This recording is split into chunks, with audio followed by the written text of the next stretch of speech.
ambao wamekuwa wakikuja pale. Kaluwore kod lipot mar migao mar thieth, kwan jotuo maromo 8 nitiere ute thieth mopogore opogore. Ji 6 nitiere od thieth mar Kiptangwanyi ka ji 2 nitiere od thieth maduong' mar Nakuru. Gie sani kwan jotuo duto moseyangi e kaunti ma Nakuru gin 140.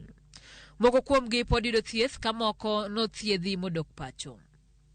To athung'a mar anguro ni en ang'o, to ang'o makele?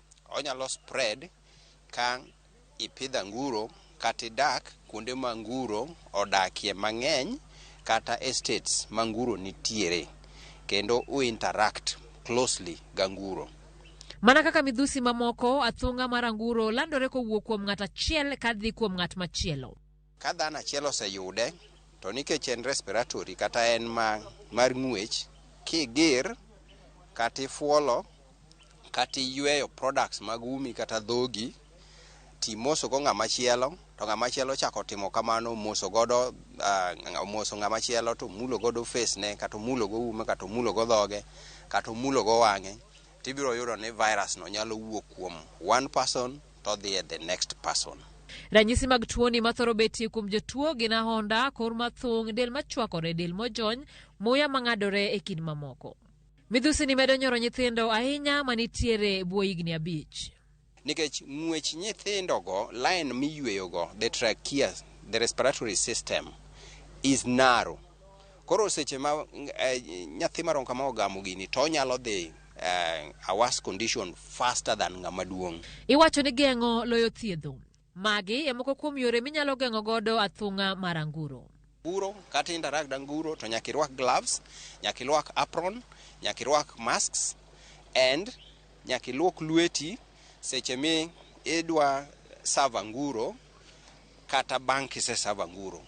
To kilwoko lweti tilwoko lweti gi pi mang'eny mamol gi sabun. Ng'ano mogamo tuo nyalo migo, koro nyaka keep distance, mana kaka nwa keep distance from virus mani waluongo ni corona cha. Bedo ni boma Nakuru nitiere wang' apaya maduong' mawuok Nairobi kochomo gwenge ma Kaluo, oganda koro ikwayo mondo obed akicha ahinya to e kinde ma ginie wuoth mar mondo mi kik gimak midhusi ni. Bedo ni boma Nakuru nitiere wang' apaya maduong' mawuok Nairobi kochomo gwenge ma Kaluo, oganda koro ikwayo mondo obed akicha ahinya to e kinde ma ginie wuoth mondo kik giyudi midhusi mar athung'a mar anguro. Simfros Okinda, Ramogi TV. Ramogi owuok e mago motendo gi midhusi mar athung'a mar anguro. Nitiere gik ma bende oganda nyaka bed ni yudo e yo mayot ka ngima obed mayot. Ma en achiel kuom gi ma itiyo godo e mier kata e udi luongo ni pi. Achiedh nade mar pi pod medo mienjo e kaunti ma Homa Bay. Kakoro chuno jodak mar dhi kulo e nam.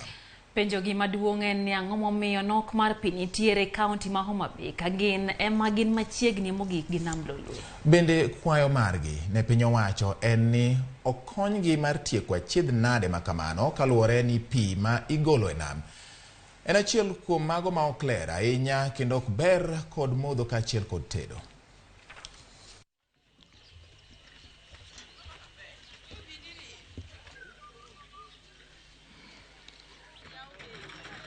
Bedo gi shida mar pi karibu sani koro dweche 3 kwa onge pi.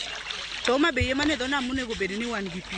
To wan gi shida mar pi ma mon wachiwo sa 10 kata sa 11 kwa dhi manyo pi na. Nikech seche go inyalo yude ka en bet pi maler, to kotimore gimoro sa 1 en pi ma gima koro nyalo timo gonge, to chuno wani nyaka wakawe nikech waonge gima wanyalo timo. Koro sirkal okonyowa kaka wanyalo yudo pi maler mwanyalo modho kata mwanyalo tiyo kata mar modho no sani onge, mar nam no chuno wani mwakelo wa modho, ene mwatedo kode, ene mwaluoko kode, ene gimoro amora. Tugi tete maya malo ka koth ochwe biro nam ka gi gimoro amora, bed gimoro amora mokonyo motho chupni ang'o to gi buya moro bire dho nam ka miyo keto rao biro machiegni gi kama wadake. Mar ariyo, nitiere gimoro bire pi ka maralum miluongo ni green, oketo pi lokore ma green. Sasa mwabiro mwadonje pi ka to dendwa ilowa, wagwonyore to kut madongo dongo, wakwayo no ukonywa. Water project ni kaka nokele mano yawe machieng mane Raila obiro, kinyne kan watuomo pi nono, odiochienge modong' onge en gimokti kata nyaka gi sechegi. Wane dho pi to kwanya yudo pi maler mwanyalo tiyo godo. Bi ka wane dho nam, kama wane dho nam ka ni kama wakoso pi. To sama wakoso pi ni, to gimong'e ni udi kata ngama dhano gima tiyo mang'eny moloyo pi onge misine ne gima kelo pesa mang'eny moloyo gima miyo jo power bill mar go sika sika ne ok chul ok wang'e ni pesa gidonje ufuke jo machal nandi sama jo clients mag pi uso pi motene gi pesa mag chulo mita gi to gini jo kawuono ko yudo kapo ni in kod bill to gipudho mana mita no gidhigo.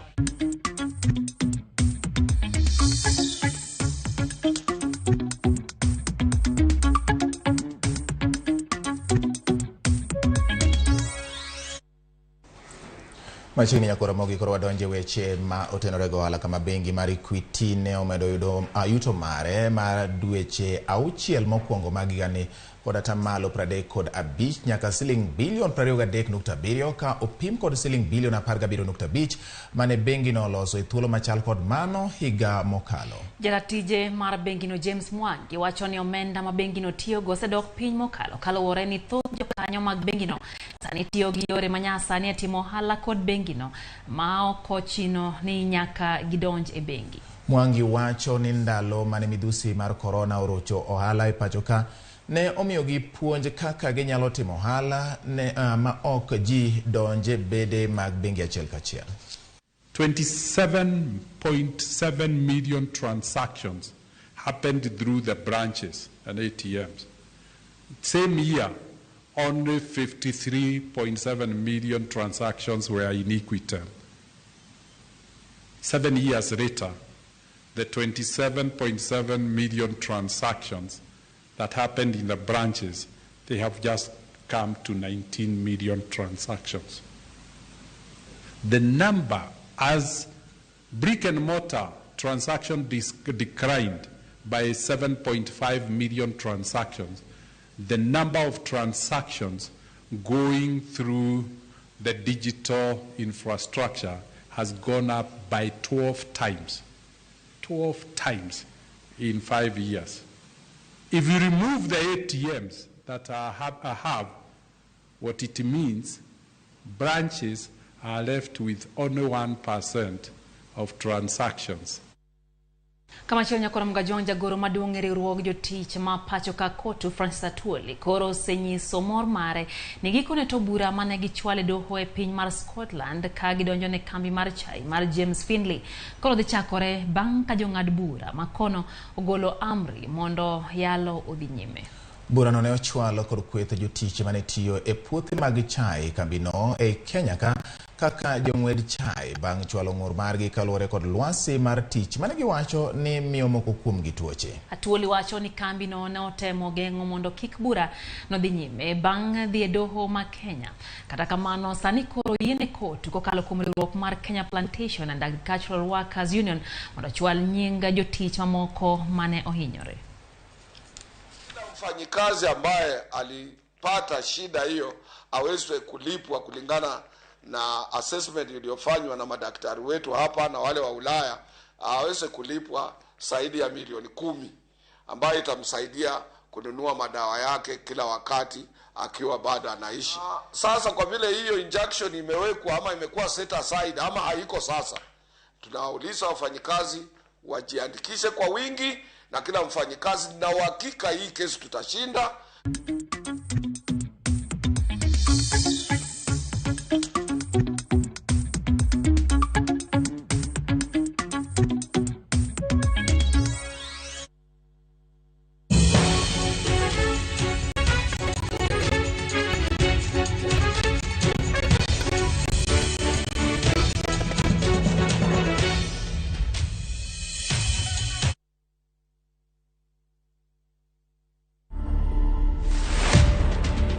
Building the containers was by chance. This was more of a DIY. So I worked with local fundis. In fact, the main person here was the welder. The main challenge was space. Putting the space to be functional. I wanted this thing to be high quality, high end. So I can say the finish is expensive. I can't give an estimate, but I know it's a lot.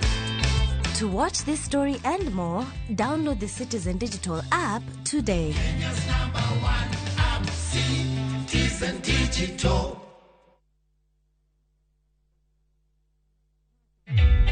Introducing a new way to earn cash every time you buy airtime. Simply dial *487*2#. Buy airtime, pay for electricity or water bills for you or someone else, and get paid papo hapo. Usinunue airtime na tokens bure bure tu. Earn instantly with *487*2#. Dial *487*2# now. Big leagues are back. Enjoy boosted odds on the English Premier League, the French Ligue 1, the German Bundesliga, La Liga, Italian Serie A, and many top leagues only on Shabiki.com. Kuwa Shabiki. Play now. Strictly not for persons under the age of 18. Betting can be addictive. Play responsibly. Shabiki.com is authorized and regulated by the BCLB. License number 416. Minwa, Agal Toto, Abebo.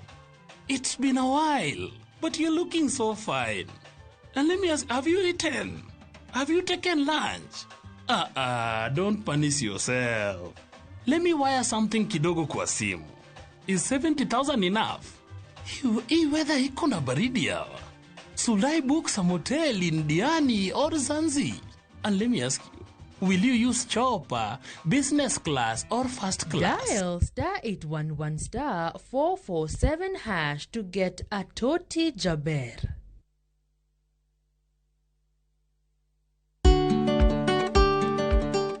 Be ing'eyo ni kong'o kawo dakika 6 kende mondo chak loko buongo.